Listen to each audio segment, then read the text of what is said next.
Bismillahirrahmanirrahim. Assalamualaikum warahmatullahi wabarakatuh. Alhamdulillahi nahmaduhu wa nasta'inuhu wa nastaghfiruh wa na'udzu billahi min shururi anfusina wa min sayyiati a'malina may yahdihillahu fala mudilla lahu wa may yudlil fala hadiyalah. Asyhadu an la ilaha illallah wa asyhadu anna Muhammadan abduhu wa rasuluh la nabiyya ba'da amma ba'du. Yang saya hormati Bapak dosen Bapak Syihabuddin Said selaku dosen pengampu mata kuliah aspek hukum yang saya banggakan, yang saya cintai rekan-rekan saya seperjuangan. Perkenalkan, saya Hafizur Rahmi Sidik dari kelas 2B jurusan Ekonomi Syariah akan mempresentasikan pasar modal syariah dan pasar modal venture syariah. Yang pertama-tama adalah kita panjatkan puja-puji serta syukur kita kehadirat Allah Subhanahu wa taala yang mana telah memberikan kita berbagai macam nikmat, salah satunya nikmat Islam, nikmat iman, nikmat sehat walafiat, sehingga kita bisa menjalankan presentasi diskusi pada kali ini. Salat serta salam mari kita curahkan kepada baginda Nabi besar kita, Nabi besar Muhammad sallallahu alaihi wasallam, yang telah membawa kita dari zaman jahiliyah hingga zaman Islamiyah, yang telah membawa kita dari zaman gelap gulita hingga zaman terang benderang sampai saat ini. Saya sebagai Hafizur Rahmi Sidik akan mempresentasikan pasar modal syariah dan pasar modal ventura syariah. Apa sih pasar modal syariah? Pengertian pasar modal syariah yaitu pasar itu dalam istilah biasanya disebut dengan bursa, exchange, dan market. Yang kedua ada modal biasa disebut efek, securities, dan stok. Yang ketiga ada pasar modal secara universal, secara menyeluruh, berarti suatu tempat bertemunya para penjual dan pembeli yang melakukan transaksi dengan mengharapkan memperoleh modal atau biaya tambahan. Penjualan dalam pasar modal merupakan perusahaan untuk menjual efek-efek atau modal di pasar modal yang disebut emiten, sedangkan pembeli disebut investor. Pasar modal syariah bisa kita artikan yaitu kegiatan yang bersangkutan dengan penawaran untuk perdagangan efek perusahaan publik yang berkaitan dengan efek yang diterbitkan oleh serta lembaga dan profesi yang berkaitan dengan efek berdasarkan prinsip syariat, terlepas dari hal-hal yang dilarang seperti riba dan spekulasi. Lalu ada sejarah pasar modal syariah. Dulu pasar modal syariah itu memiliki sejarahnya. Sejarah pasar modal syariah di Indonesia ini diawali dengan diterbitkannya Reksa Dana Syariah oleh PT Dana Reksa Investment Management pada tanggal 3 Juli 1997. Selanjutnya, Bursa Efek Indonesia bekerja sama dengan PT Dana Reksa Investment Management meluncurkan Jakarta Islamic Index pada tanggal 3 Juli 2000 yang bertujuan untuk memandu investor yang ingin menginvestasikan dananya secara syariah. Dengan hadirnya indeks tersebut, maka para pemodal telah disediakan saham-saham yang dapat dijadikan sarana berinvestasi sesuai dengan prinsip syariah. Perkembangan pasar modal syariah mencapai tonggak sejarah baru dengan disahkannya Undang-Undang Nomor 19 Tahun 2008 tentang Surat Berharga Syariah Negara atau bisa disebut SBSN pada tanggal 7 Mei 2008. Undang-undang ini diperlukan sebagai landasan hukum untuk penerbitan surat berharga syariah negara atau suku negara. Pada tanggal 26 Agustus 2008, untuk pertama kalinya pemerintah Indonesia menerbitkan SBSN seri IFR 0001 atau IFR 002 pada tanggal 30 Juni 2009. Bapeptan LK telah melakukan penyempurnaan terhadap peraturan Bapeptan LK nomor 9 X atau Y Romawi A13 tentang penerbitan bank syariah dan 2K1 tentang kriteria dan penerbitan daftar efektif syariah. Lalu apa sih fungsinya pasar modal syariah itu? Fungsi pasar modal syariah menurut Metwali, keberadaan pasar modal syariah secara umum berfungsi pertama memungkinkan bagi seluruh masyarakat untuk berpartisipasi dalam kegiatan bisnis dengan memperoleh bagian dari keuntungan dan risikonya. Yang kedua, memungkinkan para pemegang saham menjual sahamnya guna mendapatkan likuiditas. Yang ketiga, memungkinkan perusahaan meningkatkan modal dari luar untuk membangun dan mengembangkan lini produksinya. Yang keempat, memisahkan operasi kegiatan bisnis dari fluktuasi jangka pendek pada harga saham yang merupakan ciri umum pada pasar modal konvensional. Yang kelima, memungkinkan investasi pada ekonomi itu ditentukan oleh kinerja bisnis sebagaimana tercermin pada harga saham.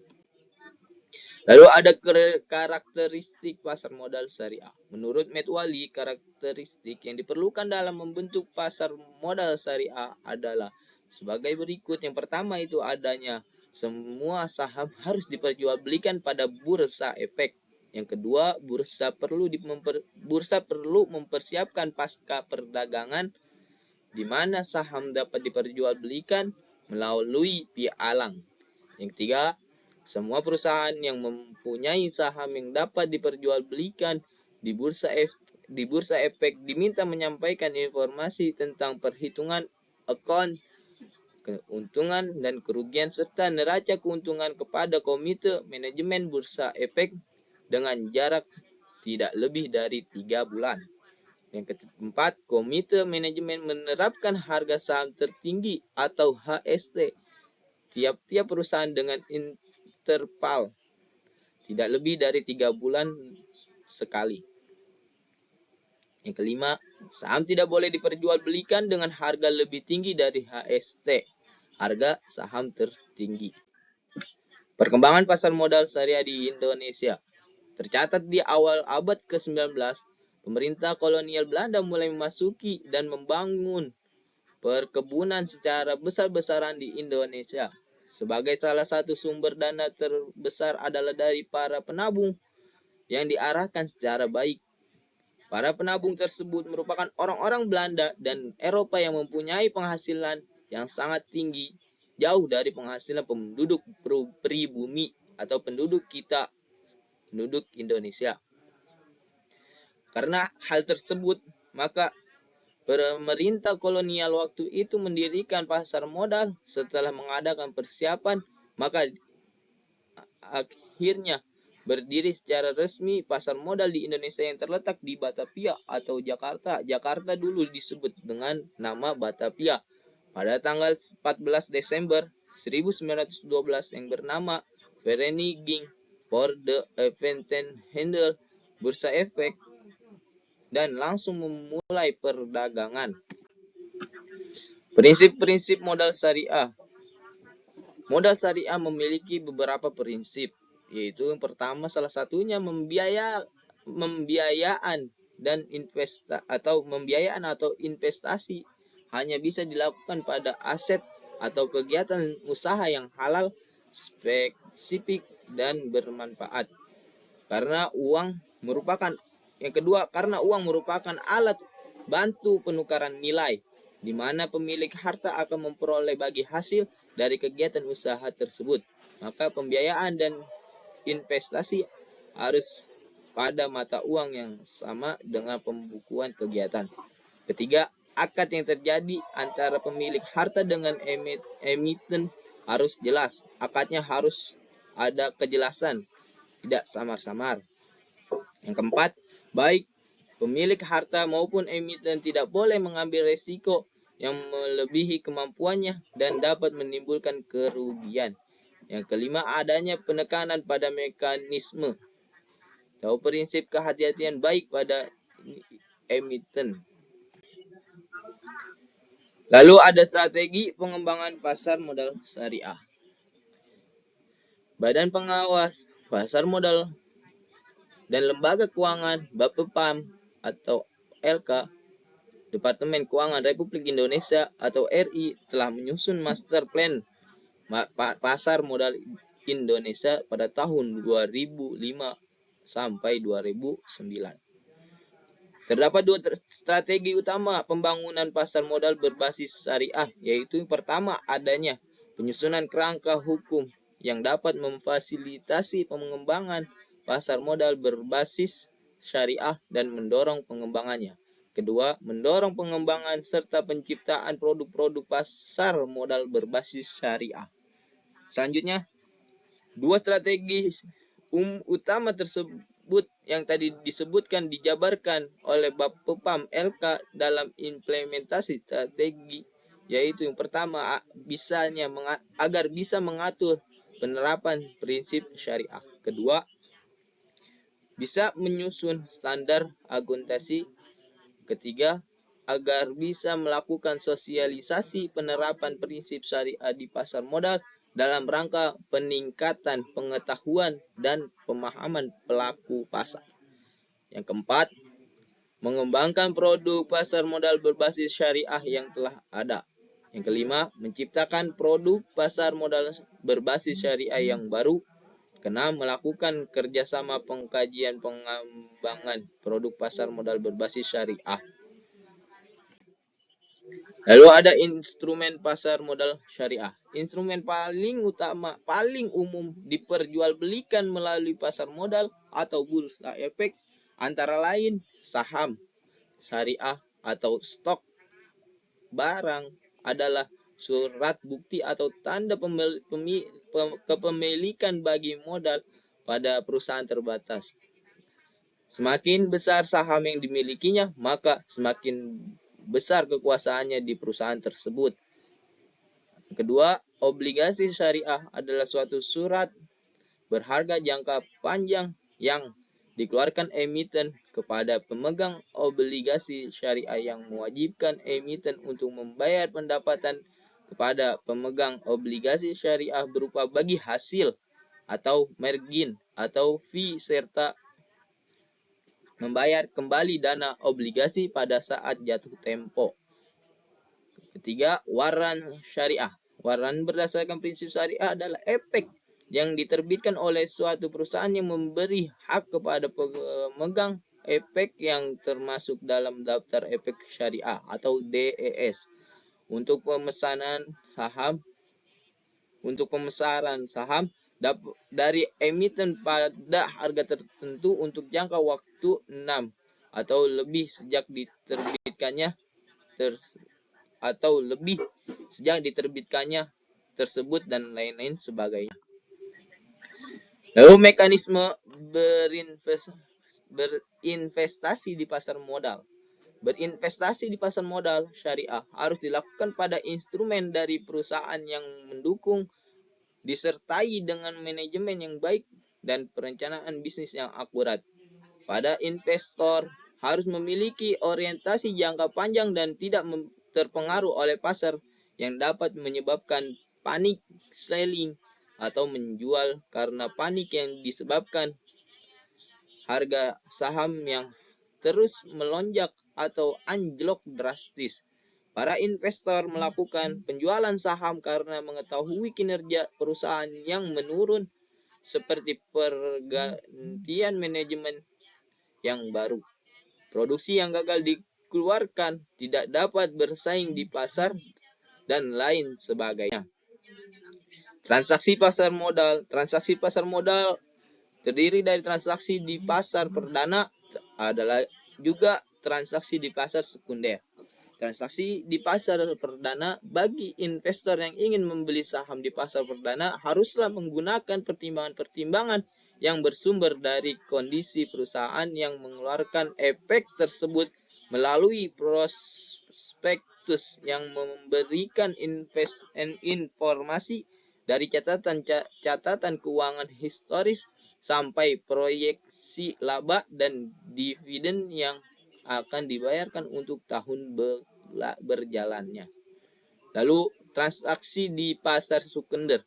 Mekanisme perdagangan efek di bursa efek hanya dapat dilakukan oleh anggota bursa efek.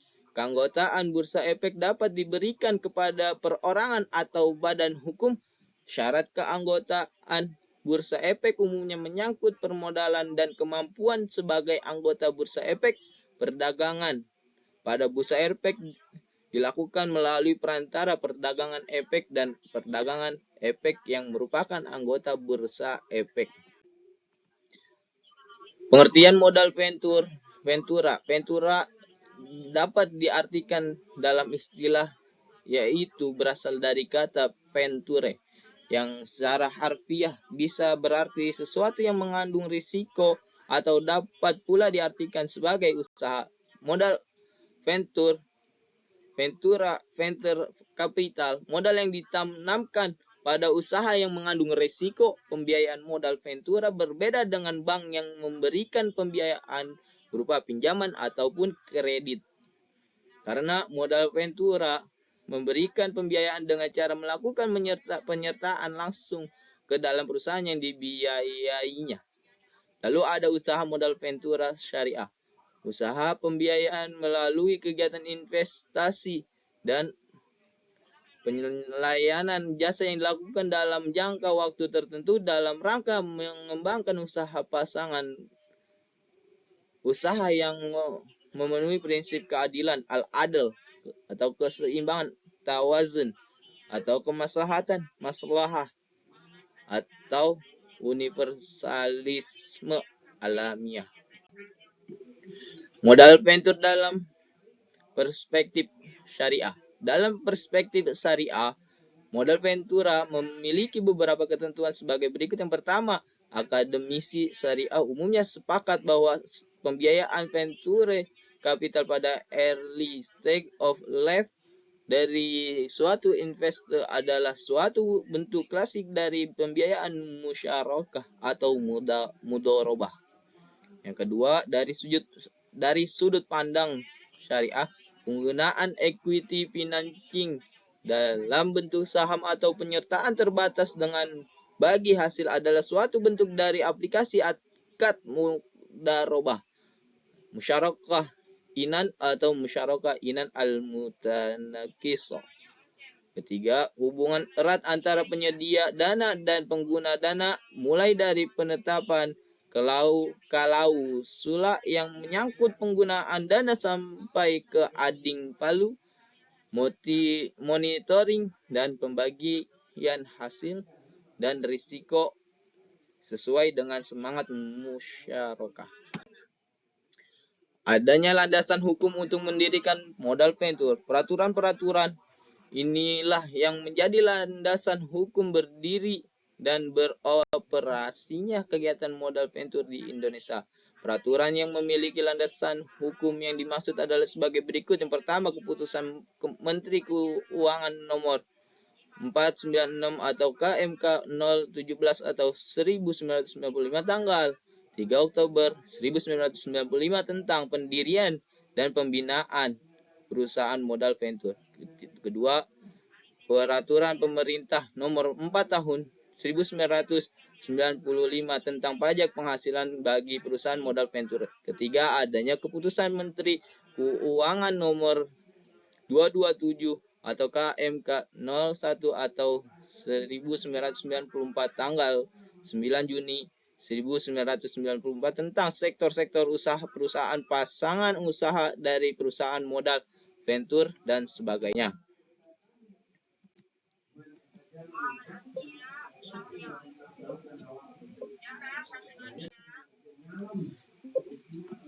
Terima kasih. Eh, ini yang bisa saya sampaikan. Kurang lebihnya mohon maaf. Billahi taufiq wal hidayah. Wassalamualaikum warahmatullahi wabarakatuh.